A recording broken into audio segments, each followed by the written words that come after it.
First up is Jurassic World Rebirth. This is the latest film in the Jurassic Park / Jurassic World franchise, and I've re-recorded this, I think, at least 10 times so far, trying to figure out how to articulate how I feel about this. And I still stand by, I think that we need to make this Jurassic World eulogy, because this franchise is tired. I am tired as an audience member, and I say this as someone who loves Jurassic Park. I was talking to a friend recently, and we were talking about what is the film that you've seen the most in your entire life, and I think the answer for me is Jurassic Park, because, you know, it's a brilliant piece of filmmaking from a storytelling perspective, from a technical achievement perspective. You know, I still look back to this day and go, why can't we do as well as we did with Jurassic Park with a lot of our VFX now? Like, what is going on here? You know, the score is brilliant. It's also a film full of whimsy and wonder, and also suspense and adventure. And it's a very fine line it walks. And I even say this regarding Rebirth as someone who didn't hate, you know, the Jurassic World reboots. They've gotten progressively less enthusiastic and entertaining to me as we've gone along. And so by the time we got to Rebirth, I just had no excitement going into this film, honestly. And that's even without having seen it. I obviously was going to give it a chance because I do love the Jurassic films, you know, as a whole. And there are certain core components where I'm like, all right, it's going to be hard to mess this up. Like, you show me a dinosaur on screen, I'm excited. But Jurassic World Rebirth somehow managed to not even make the dinosaurs that exciting. And I think part of the challenge is, and I had to go check the trailer so I didn't spoil anything, part of the challenge is we are getting further and further away from dinosaurs. I actually think that Gareth Edwards, the director of this one, may have pitched a different monster movie, and they're like, no, but let's slap that on this core outline of a Jurassic script that we've got from someone else, and we can go ahead and call it a Jurassic World film.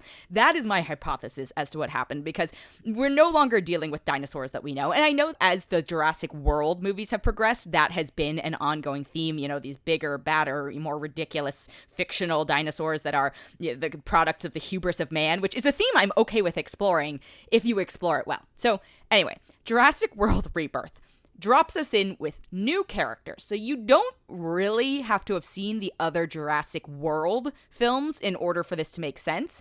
I do suggest you have seen Jurassic Park. Also, if you haven't seen Jurassic Park, like, what are you doing in your life? I almost envy the fact that you get to experience it for the first time. But you need to have seen Jurassic Park for this to have any sort of gut punch and have the world make sense. But you don't actually need to have seen the other ones necessarily. Scarlett Johansson, Mahershala Ali, and Jonathan Bailey are our core characters in this new one. And, you know, all outstanding actors. I'm not even a Scarlett Johansson person usually, but I can fully acknowledge that she has given over the course of her career some really outstanding performances. Mahershala Ali, you know, Oscar winner. Jonathan Bailey, I think, is a wonderful actor, and he is kind of the warmth and the heart of the movie. And then you've got Rupert Friend, Manuel Garcia Rolfo, Luna Blaze, David Iacono, Audrina Miranda, and Ed Skrein. And, you know, again, we are starting with a new set of characters, which is fine. Okay, I'm on board with this, but I think they try so hard to exposition backstories for them in order to get us to care, versus something like Jurassic Park, which just kind of like establishes that, hey, these are competent characters that you should care about because they are on this adventure and they're in these dangerous circumstances. Like, just trust your audience. In this one, there's this whole elaborate backstory that just like takes up time that it doesn't really end up factoring into a lot of it. Like, it's very, very surface level. Again, I feel like this film was mostly based on an outline, and the actors maybe were trying their best to be like, oh, let's come up with backstories or something like that. So the core of the story is we have to go extract DNA from dinosaurs. Again, this is in the trailers. I had to double check just to make sure I wasn't giving anything away. And of course, bad things happen because they're dinosaurs and they're monster killer in a great way, you know, animals, creatures, reptiles. And so that is the film. Like I said, we have gotten so far from actual dinosaurs being represented in some of them that I really do think it takes away from some of the wonder. And then at other points, they're like, oh, we got to pepper in the classics because we know audiences are expecting this. So you see it in the trailer. You know, our classic Tyrannosaurus Rex is back. And I'm just like, okay, but the if that's not the big bad anymore, like, how are you going to outdo this? And it just was disappointing the entire time. I felt, in terms of suspense or any sort of stakes, it was all very formulaic, very predictable. And I'm not necessarily going to a Jurassic World movie at this point to have the wheel reinvented, but I do expect some level of even storytelling within the story for the action sequences to make my heart flutter and me to feel any sort of like danger for these characters. And instead what we get is kind of a paint by numbers, very predictable. Like, you kind of know who's going to survive and who's not, and you're just kind of hoping for at least like a brilliant death if in order to entertain you, which is a very dark place to be in. And even that it can't deliver on. So yeah, I don't blame the actors in this. I certainly blame the writing. Whoever approved this level of a script, throw them on a toilet in the middle of nowhere and send a T-Rex after them, because it was abysmal. Gareth Edwards as a director is someone who I have admired his body of work, and I totally understand if somebody offers you a Jurassic World movie, you're gonna make a Jurassic World movie. But I feel like he was trying to make a different movie, and they kept being like, no, but if you do this and add a dino aspect to it, then you can have it. I would have liked to see his take on this and not be constrained by the world of Jurassic World and have it just be like this creature monster movie. I feel there's a lot of Alien DNA, like the franchise Alien in this, that he was trying to maybe insert into it, and whoever it was kept saying, no, back to just base level dinosaurs. I don't think this film trusts its audience in any way, shape, or form. Everything is telegraphed. If you are looking for just paint by numbers, classic Jurassic World. I'm not going to even say Jurassic Park, because at least Jurassic Park had all the things I've described. But Jurassic, in which you know that they are too afraid to hurt a franchise and therefore are not going to jeopardize certain aspects of it, then like, sure, fine, you're going to have an okay time at this. But I think we deserve better as audiences. I think if you were going to use the Jurassic name, we deserve better, especially. And at this point, just slapping that title onto any old dinosaur film or creature feature really is what this probably wanted to be. That's a disservice. So I found myself rather bored. I also found myself really frustrated at certain characters where I felt like they couldn't decide whether or not they wanted to make them likable. And I don't need characters to be likable in order to enjoy a film, but I do need them to operate with some level of consistency within the character they've built. They can go on an arc, absolutely, but it feels like in the cutting room or whatever it was, they had two different complete paths for these certain characters, and they were like, oh, and they forgot which one that they were on, and so they bounce back and forth all the time, and it's just like a level of whiplash that's distracting from the actual story, but then the actual story is also really kind of boring. So yeah, real bummer for me. If you go in with the lowest of expectations and are just looking to turn your brain off, okay, maybe, but I don't recommend it. I honestly just recommend popping on the classic Jurassic Park and calling it a day. I'm gonna give this a 2.7 out of 5. The next film I have is also one that is pretty formulaic, and I don't think that should be any surprise to anyone. It is called F1 the Movie, and while technically an original film, if you've ever seen a racing film, you know the general conceit of this movie, in that you gotta go fast, you want to try and win. Okay, great. It stars Brad Pitt, Kerry Condon, Javier Bardem, Tobias Menzies, Sarah Niles, and then you've got Damson Idris as this new rookie F1 racer, and Brad Pitt is brought into Javier Bardem's team. He owns an F1 team in this, to, as this veteran racer who's never actually fully really raced in F1, but he is a superb driver. This is from the director of Top Gun Maverick, who clearly knows how to do action, and like I said, it's pretty formulaic, but that's almost more okay in this sense, because at least within certain sequences, they build a sense of suspense that I felt was missing from Jurassic World Rebirth. Much like, Jurassic World Rebirth, this is a big blockbustery film, and so there are certain things that you just kind of know to expect. It's also playing off the racing tropes, and so there's only kind of X amount of wiggle room, I think, in terms of plotting that you can do. The thing I did notice about this film, so I am only vaguely familiar with F1. My sister is weirdly obsessed with it, or not weirdly, plenty of people are obsessed with it, but it's unexpected for her. So I've seen a decent number of F1 races. I've seen some of the Netflix documentary series about it, and I do think that the F1 film, because the rules of F1 are different than like a NASCAR or like the Indy 500, I guess. Trying to think of other racing groups. There are specific technical rules that often come into play involving like safety cars and this drift system and all this other stuff. I think to its credit, to a degree, this film knows that the broader audiences who are not involved in the world of F1 are going to have no idea what's going on.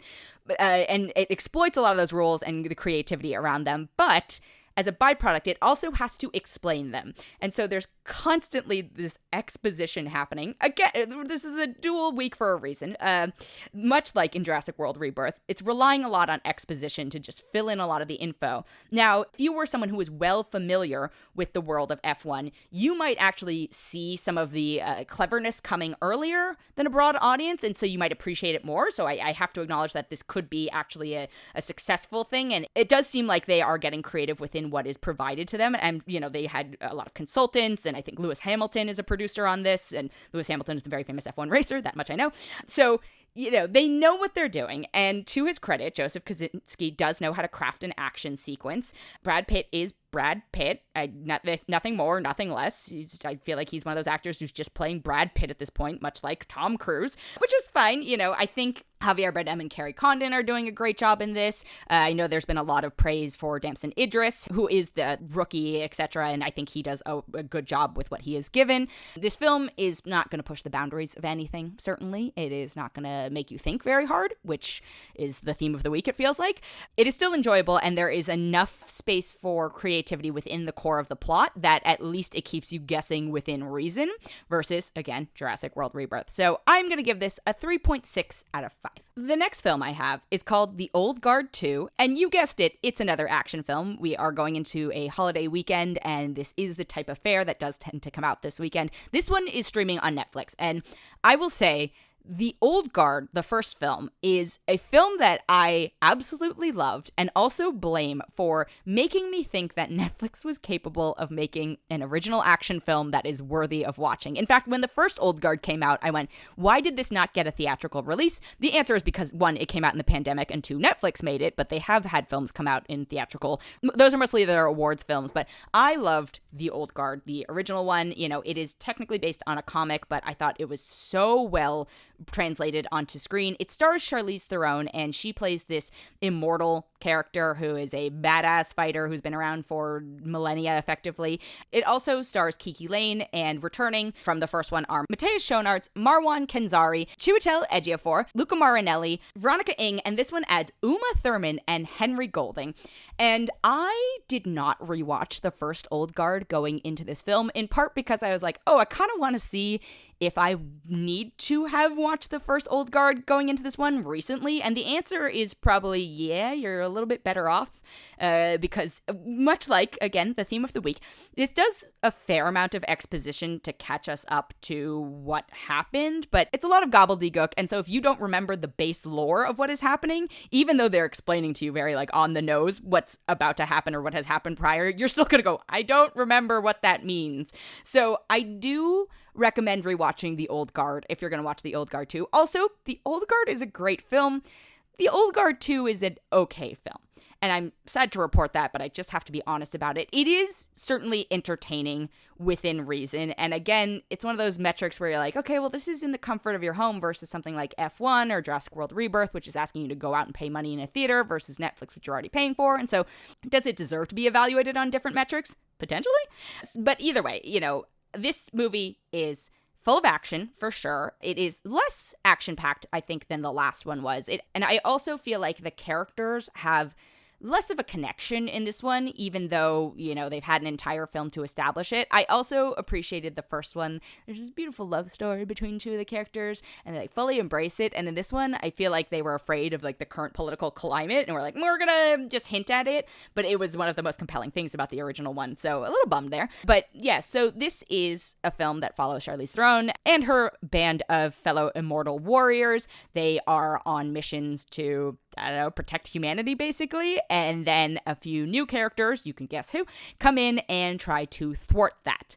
Pretty standard fare. Again, I love the premise of the original. I think that if you were to watch these back to back, you'd be like, okay, it's a slightly better viewing experience in that sense. Having watched it without having refreshed the original one, I was a little like, I don't remember. But as far as action films go, from the comfort of your home, it's totally fine. It's not reinventing the wheel. It is very paper thin, but at least it's coherent within reason. And there are some sense of stakes. Plus, Charlize Theron is great. Uma Thurman is amazing. Kiki Lane is really a superb actress who I think we need to cast in more things.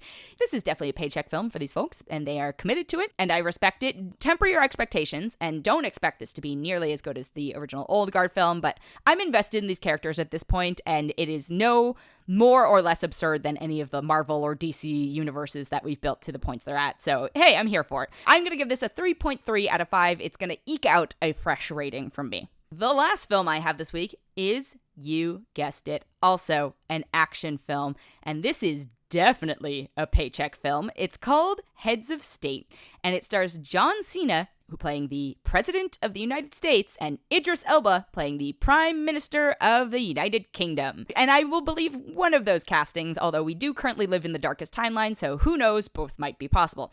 It also stars Priyanka Chopra Jones, Carla Gugino, Jack Quaid, Stephen Root, Sarah Niles again, and Patty Considine, and boy howdy.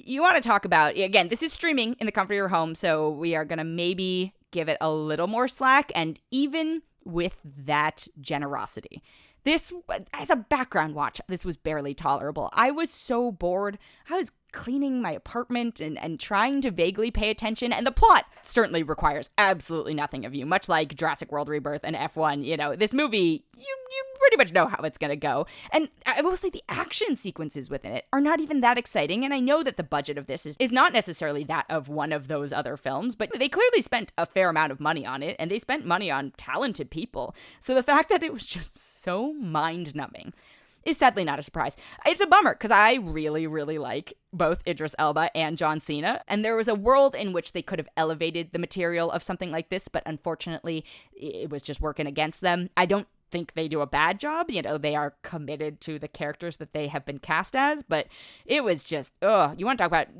scripts based on an outline at best. This gives Jurassic World Rebirth a run for its money, and even though, again, I was able to watch it at home, I still wish I hadn't watched it. I want to save you time and energy, because it's time you won't get back from your life. This is a real boring film and not exciting. And, we already live in the darkest political timeline. And so I feel like anything coming out now that is even trying to remotely, I don't even know if this is trying to comment on anything in particular. They pick the broadest possible things to have as threats and, unite over, etc. But even that, I'm just like, I don't need any reminder of politics right now that is subpar. If you're going to do a brilliant political thriller, okay, maybe. But if you're going to do this, no thank you. I'm going to give this a 1.7 out of 5. And that honestly might be being generous.